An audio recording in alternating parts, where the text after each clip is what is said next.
Everyone, we are now joined by Kyle Busch, driver of the number 18 Toyota for Joe Gibbs Racing. We'll get right to questions. If you have a question, just raise your hand. We'll get a mic to you. We'll start with Dustin and then go to Bob. Dustin Long, NBC Sports. I guess first off, obviously it's good that your family was fine from what happened Thursday, but how do you explain something or talk like something like that to your child who may have questions or that's something they probably never experienced in a way? Yeah, so talking with Brexton about it, just essentially it's hard to explain to a 7-year-old what really happened and what the severity of it could have been, although thankful that it wasn't more serious than what it was. Just, you know, to always be on your toes, I guess, but, you know, he's to the age right now where, you know, in those situations, I don't even think Samantha would let him be on his own until he was 13, 14 years old anyway, you know, so he's always going to have a parent or a guardian or something around him for a long time. So all of us have to be mindful in those situations as to what the best way to go through that is. And I don't know that we really had the perfect course of it, but, you know, we made it through it the best of our information at that point was. On the track, obviously the note is it's you know, longest stretch without a top 10 for you in your full-time career. Now certainly 3 of those races are road courses where the Toyotas have struggled. You've had some other good runs, certainly Pocono and Nashville. How do you look at what has happened the last 7 races, and how do you feel about where you guys are just, you know, less than a month away from the start of the playoffs? I don't know, just I guess if you look at the luck or the dark cloud that's over me lately, hence the other day, just we're in the wrong place at the wrong time a lot of times. And, you know, get Nashville back, that was a second-place finish. I feel like the worst that would have been was a second-place finish. Pocono was a second-place finish. The road courses have been a struggle. We haven't been that great there, but we had some promise at Indy Road Course where we were 10th going into that second-to-last restart and got spun out, went back to 30th or whatever it was, got tires for the final restart, got back to 11th at least. But just before that second-to-last caution came out, I passed the 2-car on the racetrack in racing conditions, and he goes on to find his way through all the holes and gets a second. You know, so again, it's a matter of luck, and there is absolutely none following the 18 car right now. You know, so it's disappointing. I'm sure there's others that don't have luck either. You look at Ty Dillon, who just gets blindsided, you know, into a corner, so he's on the same boat. But it's just got to keep going, keep fighting, going to next week, and you know, hopefully this Michigan package will suit our style with the 1.5-mile style racetracks of speed that we've had as a JGR Toyota group this year.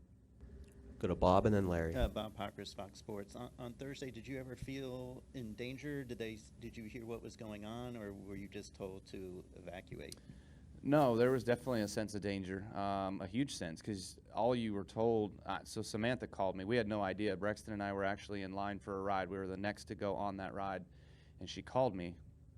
And I answered, and we skipped right through going on the ride and went out straight back out the exit. And then we just stayed on the phone together because she told me, she goes, there's an active shooter. There are shots that have been fired in the mall. And at that point, active shooter or somebody shooting at another person, whatever, shots being fired, you don't know, right? So that's the scariest part, is you have no idea what is happening. So I'm asking her, where are you? What store is it coming from? What level are you on? All those sorts of things to figure out, am I walking my way right into it, or am I walking my way out of it?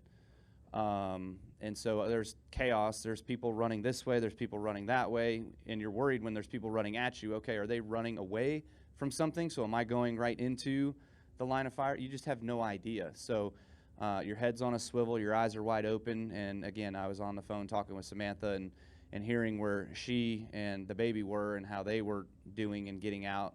And then she stayed on the phone with me to see, you know, my path and trajectory to be able to get out and help me with the information that she had. And so again, like I said, you're flying blind, and you have no idea what the situation reality really is. But it's scary for sure, and there's many of other people that, unfortunately, go through that stuff. Apparently on the daily, Samantha's gotten a ton of messages that, oh, this happened to so-and-so that I know at a grocery store, this happened to so-and-so I know wherever, this happened to me. So it's just not fun. Does it make you any more unsettled to be, you make your living in being in front of big crowds and being in big groups. Does it make it any more unsettling after now going through that? Yeah, I mean, all we can do is rely on the people that are here and around us, and the security and things like that do their job when we're at the racetrack. So, I've had threats of that sort before years ago, and was a little bit sheltered from it. And I think I don't know what I was, maybe 22 or something like that when that all went down.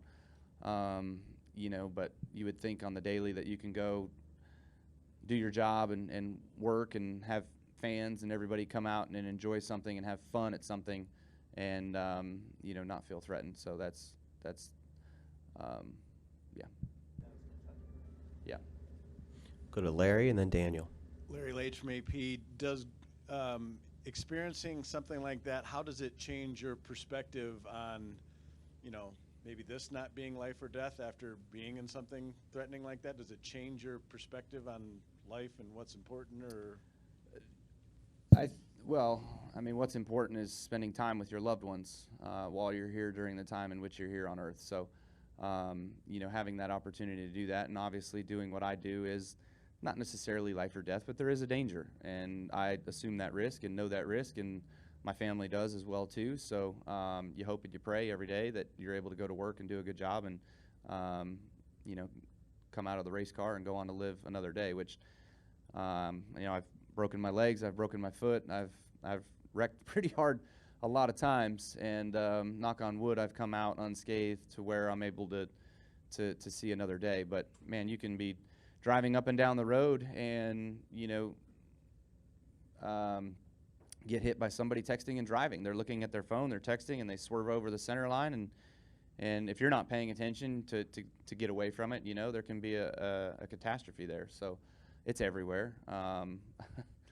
We've all seen the movies on some scary situations that could be, but you try to live life smart and the best you know how, and have fun while doing it without having that dread weighing upon you.